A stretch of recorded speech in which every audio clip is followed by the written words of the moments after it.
While the willow was silently blooming in the cool summer breeze, the sound of the busy city of Ramrok was silently starting to stay afloat in the rising sun. It was one of those days where the dwarves would gather around the town square to enjoy the feeling of warmth spreading around their fragile little bodies. The younger dwarves would play around in the water, while their parents would enjoy some cold and bitter ale. Despite the summer atmosphere settling over the town, the Oak Tree pub was quiet, as there were only 10 guests spread over the abundance of oaken chairs and tables. A bard was quietly humming a melody while tuning his sitar. It was a nostalgic tune known as Weeping of Gods. Its text had never really survived throughout the ages, and as the words had been forgotten, the dwarves had filled the gap with a melodic humming and some dramatic sounds scattered throughout the song. The windows of the pub consisted of a mosaic representation of an oak tree, and due to its clever design reflected the light hitting it and transformed it into dark and atmospheric colours. The last thing noteworthy about the pub was its abundance of smoke due to the different hookahs scattered around the tavern, which were almost all occupied by regulars in the tavern. Dokal was quietly smoking one of these while calmly weighing the words of the story he would tell that day. Dokal was a trained poet and a philosopher, both which were rare and neglected skills amongst the dwarven race. It was almost an offence to practice such impractical skills, as the dwarven race mainly focused on secondary and primary jobs, which consisted of gathering resources and making them into a product they could trade, amongst other races in the world. You could imagine how people look the other way for someone who practices arts and follows their mind instead of their hands, as the mind is only capable of producing goods for the soul, not for consumption nor for trade, let alone anything of economic significance. But somehow Dokal managed to integrate into society by writing down letters, trade agreements, and recording the history and music of the town and its many outposts. Oh, how he dreamed to visit one of these outposts, instead of writing down their tales for the future of dwarven kind. Recording a history is one thing, but actually living it is a complete and other tale, and one he desired more than anything else in life. The bartender walked over to him and refilled his cup. "Hey, hun, you're up in about 2 hours. So what are you going to tell us today?" she whispered, almost sensually in his ear. His cheeks turned a bit red, and quietly thanked all the dwarven gods he could think of for blessing him with such a thick beard which covered his blushing cheeks. "It would be a shame for the story if I spoiled the main plot to you, wouldn't it?" he replied rather playfully. "Ah, come on, Dokal, for a free round on the house," she said with a cheeky smile. "I'm not sure you would get the moral of the story before hearing it as a whole," he explained. "So you think I'm too stupid to get it, you brute?" He cursed his own stupidity and hastily apologized to her.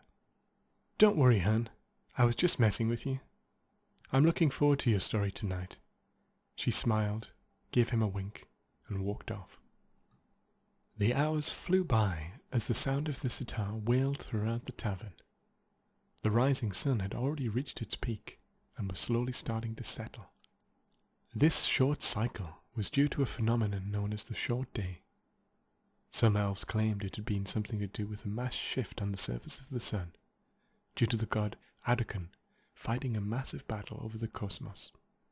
An explanation Dokal didn't believe, but wrote quite often in his poem. Something about a battle amidst the light and deciding fates of huge systems struck a bit of a lyrical chord within him. His cup was about to be filled for the 5th time that day when a sudden surge in visitors arrived. Amongst them, he recognized a few familiar faces he'd met while travelling throughout the lands a few years prior.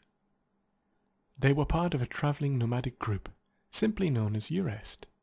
It was a fairly strange group, because of 2 reasons. For starters, they were very heterogenic when it came to their composition. All races over the entire world, as far as his knowledge went, were represented.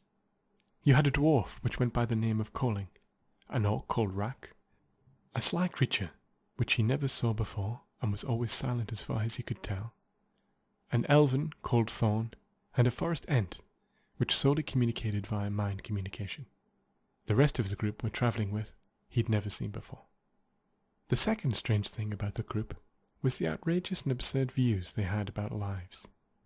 It was a mix between some kind of religious cult with sporadic elements of science, psychology, and ingenuity. He was about to stand up and go to greet them, as they were no strangers to each other, when he felt a slight tug on his shoulder. It was the bartender again, reminding him that he was due to go on stage in about 5 minutes. He quickly drank his ale, cleared his throat, took a final peek into his notebook, and walked down the bar to the lonely seat in front. As he sat down, he felt like 1,000 piercing eyes were gazing right through him, but he'd learned to control the fear that arose from this feeling by looking to the back of the tavern. He paused, sighed, and began to talk in a deep and mesmerizing voice. After an hour, he closed his story with the sentence, "When the man with the great ivory tusk comes around, you realize there is nothing left to slay, for he committed a sin far greater than any before, namely, killing himself a long and dreadful night before." There was a slight murmur round the pub, followed by a long and agonizing silence. There were no claps, no booing, no laughs, just a silence. Or perhaps a silence is not the exact term to use. It was more than a silence. It was an inaudible judgment. Dokal quickly stood up and averted his gaze from the audience. His legs felt like heavy bags of sand while he strolled away from the chair and made his way through the door. As soon as the door had closed behind him, he heard how quickly the tavern sprang back to life, and how cheerful laughter resounded throughout the building. He even heard how some people did a satirical interpretation of his story.